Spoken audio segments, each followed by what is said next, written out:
હિંમતનગરનું જે ગામડી ગામ છે, જે શુક્રવારના રોજ જે અકસ્માત થયો હતો ને, અકસ્માત બાદ ગામમાં પરિસ્થિતિ વણસી હતી. જે અકસ્માત થયો ત્યારબાદ ટોળાએ સ્થાનિકોનું એવું કહેવું છે કે જ્યારે ટોળાએ આક્રોશમાં આવીને પોલીસના વાહનો પર તોડફોડ કરી હતી. તો આ ઉપરાંત જે ગાડી છે તે ગાડી ઉપર પથ્થરમારો કરીને ગાડી પર સળગાવવામાં આવી હતી. પોલીસને ટીયર ગેસ છોડવા પડ્યા હતા. આ ઉપરાંત જ્યારે ફરિયાદ નોંધાઈ, તો ફરિયાદ નોંધાયા બાદ જે 700ના ટોળા સામે પોલીસ ફરિયાદ નોંધાઈ છે. અત્યારે હાલ જે ગામડી ગામ છે, ગામડી ગામના દ્રશ્યો એવા છે કે અત્યારે હાલ ગામમાં કોઈ પુરુષ જ નથી, માત્ર મહિલાઓ છે. મહિલાઓ એકબીજા સાથે બેસીને આ રીતે ચર્ચા વિચારણા કરીને જ આખો દિવસ પસાર કરતી હોય. દિવસ હોય કે રાત હોય, રાત્રિ દરમિયાન પણ મહિલાઓ આ રીતે જ બેસતી હોય છે. એટલે કે કહી શકાય કે ગામમાં જે પરિસ્થિતિ છે એના કારણે કોઈને ગામજનોને પૂરતા પ્રમાણમાં પશુઓને સાચવવા માટેનું જે સાધન સામગ્રી છે તે પણ મળતી નથી. તો જે દૂધ છે તે દૂધ પણ ઢોરવા મજબૂર બને છે. કેટલીક મહિલાઓ આપણી સાથે ઉપસ્થિત, આપણે મહિલા સાથે પૂછીશું શું સમસ્યા હતી અને અત્યારે હાલ પરિસ્થિતિ કેવી છે ગામની?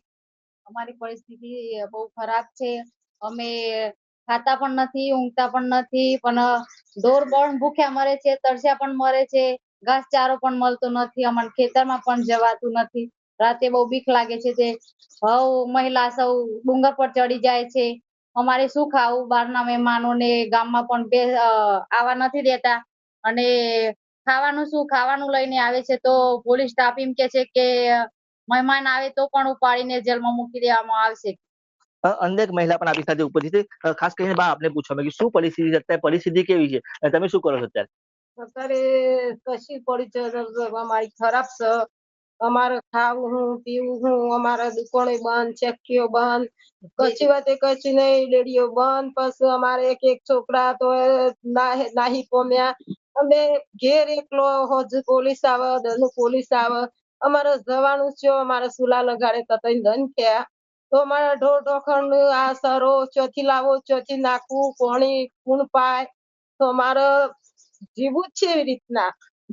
જી ચોક્કસ, કે ખાસ કરીને જે મહિલાઓ છે, મહિલાઓની એક જ માંગ છે કે અત્યારે હાલ જે આ પરિસ્થિતિનું નિર્માણ થયું છે, ઘરવાળા જલ્દી ઘરે આવે અને જે સરકાર કોઈ વચ્ચેનો રસ્તો કાઢે. ખાસ કરીને જે બ્રિજ બનાવવાની માંગ હતી, બ્રિજ બનાવવાની માંગ સાથે જ આ સમગ્ર આક્રોશ ચાલુ થયો હતો. ત્યારબાદ પોલીસે જે ટીયર ગેસ છોડવા પડ્યા હતા, આ ઉપરાંત અટકાયતી પગલા ભરવાનું શરૂ કર્યું હતું. ત્યારબાદ જે ગામમાં કોઈ પુરુષ જ જોવા નથી મળતું, માત્ર મહિલાઓ જ છે. અને અત્યારે હાલ જે પશુઓ છે, પશુઓને પાણી પૂરું પાડવું અથવા ઘાસચારો પૂરો પાડવો એ પણ એક પ્રશ્ન ઉભો થયો છે. એટલે કે મહિલાઓ અને નાના બાળકો જ ગામની છે. હિંમતનગરનું જે ગામડી ગામ છે, જે શુક્રવારના રોજ જે અકસ્માત થયો હતો ને, અકસ્માત બાદ ગામમાં પરિસ્થિતિ વણસી હતી. અકસ્માત થયો ત્યારબાદ ટોળાએ જે સ્થાનિકોનું એવું કહેવું છે કે જ્યારે ટોળાએ આક્રોશમાં આવીને પોલીસના વાહનો પર તોડફોડ કરી હતી. તો આ ઉપરાંત જે ગાડી છે તે ગાડી ઉપર પથ્થરમારો કરીને ગાડી પર સળગાવવામાં આવી હતી. પોલીસને ટીયર ગેસ છોડવા પડ્યા હતા. આ ઉપરાંત જ્યારે ફરિયાદ નોંધાઈ, તો ફરિયાદ નોંધાયા બાદ જે 700ના ટોળા સામે પોલીસ ફરિયાદ નોંધાઈ છે. અત્યારે હાલ જે ગામડી ગામ છે, ગામડી ગામના દ્રશ્યો એવા છે કે અત્યારે હાલ ગામમાં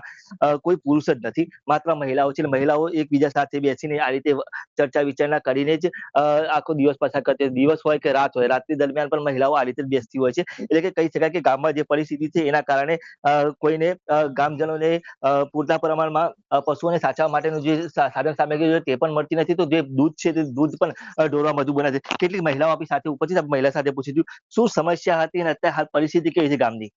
અમારી પરિસ્થિતિ બહુ ખરાબ છે.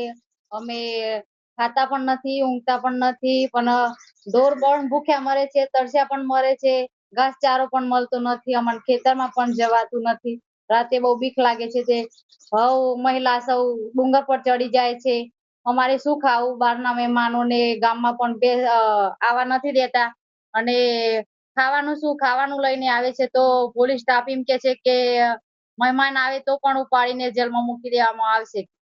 અન્ય એક મહિલા પણ આપણી સાથે ઉપસ્થિત છે. ખાસ કરીને બા આપને પૂછવા માંગ્યું શું પરિસ્થિતિ અત્યારે પરિસ્થિતિ કેવી છે અને તમે શું કરો છો અત્યારે? અત્યારે કશી પરિચય અમારી ખરાબ છે. અમારે ખાવું હું, પીવું હું, અમારા દુકાનો બંધ, ચક્કીઓ બંધ, કશી વાતે કશી નહીં, ડેડીઓ બંધ. પછી અમારે એક છોકરા તો નાહી પોમ્યા. અમે ઘેર એકલો હોજ પોલીસ આવે, દરનું પોલીસ આવે.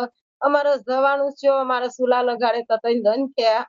તો અમારા ઢોર ઢોખણ આ સરો ચોથી લાવો, ચોથી નાખવું, પોણી કુણ પાય. તો અમારે જીવું જ છે એવી રીતના. જી ચોક્કસ, કે ખાસ કરીને જે મહિલાઓ છે, મહિલાઓની એક જ માંગ છે કે અત્યારે હાલ જે આ પરિસ્થિતિનું નિર્માણ થયું છે, ઘરવાળા જલ્દી ઘરે આવે અને જે સરકાર કોઈ વચ્ચેનો રસ્તો કાઢે. ખાસ કરીને જે બ્રિજ બનાવવાની માંગ હતી, બ્રિજ બનાવવાની માંગ સાથે જ આ સમગ્ર આક્રોશ ચાલુ થયો હતો. ત્યારબાદ પોલીસને જે ટીયર ગેસ છોડવા પડ્યા હતા, આ ઉપરાંત અટકાયતી પગલા ભરવાનું શરૂ કર્યું હતું. અને ત્યારબાદ જે ગામમાં કોઈ પુરુષ જ જોવા નથી મળતું, માત્ર મહિલાઓ જ છે. અને અત્યારે હાલ જે પશુઓ છે, પશુઓને પાણી પૂરું પાડવું અથવા ઘાસચારો પૂરો પાડવો, એ પણ એક પ્રશ્ન ઉભો થયો છે. એટલે કે મહિલાઓ અને નાના બાળકો જ આ ગામની